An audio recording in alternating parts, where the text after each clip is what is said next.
E aí nós temos justamente todas essas regiões aqui, ó, da nossa mão. Todos esses arcos de movimento aqui, ó.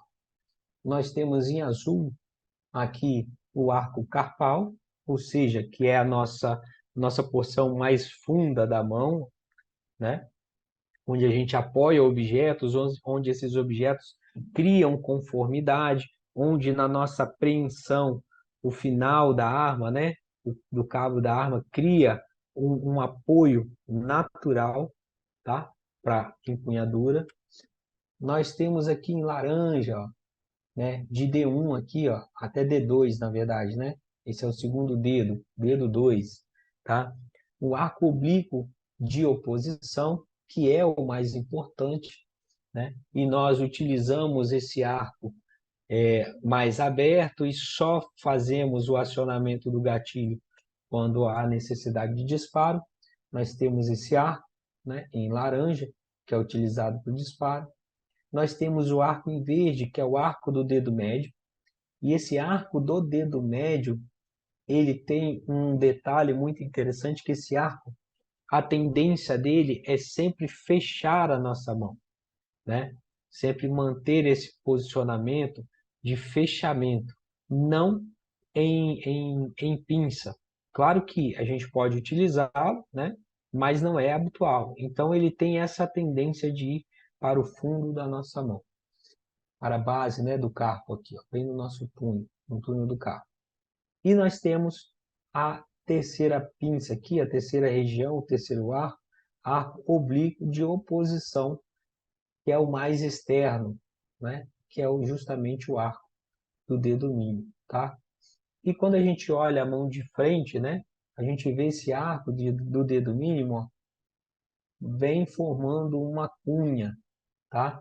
Justamente para apoiar a nossa mão, o nosso objeto ali. Quando a gente vê, ó, a pegada de um equipamento, pode ser uma ferramenta, um copo, ou no nosso caso, o cabo da arma, nós fazemos o fechamento para estabilidade utilizando, né, o polegar e o arco mais externo, né, com o nosso dedo mínimo aqui. E depois os outros vão se apoiando, até que o arco mais importante que a gente tem, que é justamente o polegar indicador, fica ao longo da arma, justamente para fazer o acionamento de gatilho ali, tá?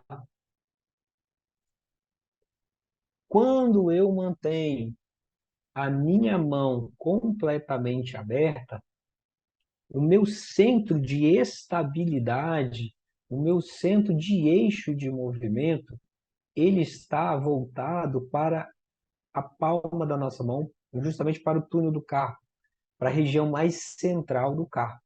Então, dali nós temos os eixos de movimento, né, de direção dos nossos dedos.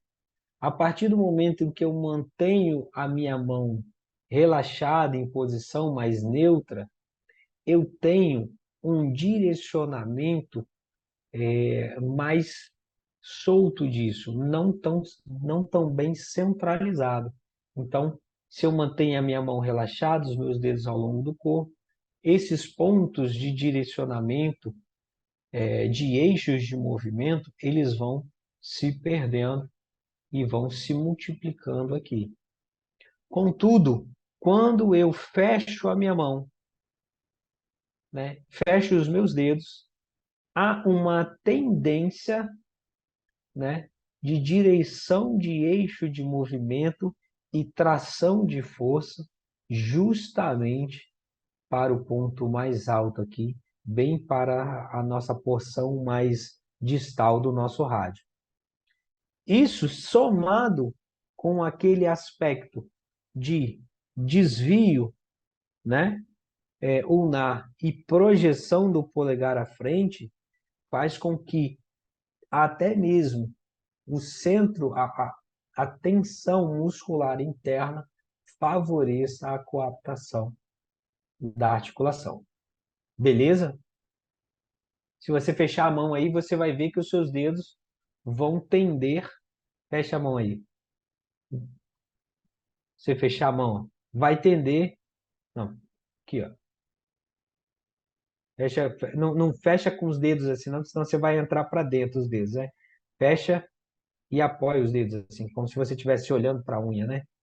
Você vai ver que ele vai tender a ir em direção ao rádio lá. Então, até mesmo essa tensão de força, quando a gente faz, tende, né, a jogar, que não vai dar para ver. Deixa eu ver aqui. Peraí. Tende a jogar a tensão de força para lá, o vetor de eixo de movimento para o ponto mais radial aqui. Beleza? Próxima parte é o seguinte, que essa tendência de movimento também é acompanhada não só pelos dedos, mas também pelos nossos ossos do carpo, que são os ossos mais metacarpos, que são os ossos mais internos ali. E conforme eu vou saindo do ponto A, do ponto B aqui, ó, que é o meu indicador, em sentido até o ponto A, que seria o meu dedo mínimo, eu vou aumentando o grau de inclinação. Então, eu tenho progressivamente, de acordo com o afastamento, o dedo 1 não vai tanto, o dedo 2 vai um pouco, o dedo 3 um pouco mais, o quarto dedo um pouco mais. Então, eu vou flexionando também, criando um movimento no meu metacarpo para que ele forme esse aspecto maior de cunha e ele facilita a apreensão do equipamento e moldar a palma da mão para o objeto ao qual eu estou segurando.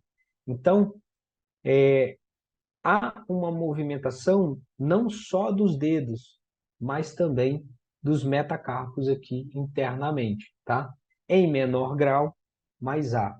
E essa tendência de movimento, ela é maior conforme a, conforme a gente vai se afastando, conforme a gente vai saindo do dedo 2 até chegar o quinto dedo ali, tá? Se você fechar a sua mão, cerrar o seu punho e fizer um movimento bem forte, você vai perceber, olhando para o dorso da mão, que o metacarpo, né, que é esse osso que fica aqui, ele vai se movimentar um pouquinho mais à frente.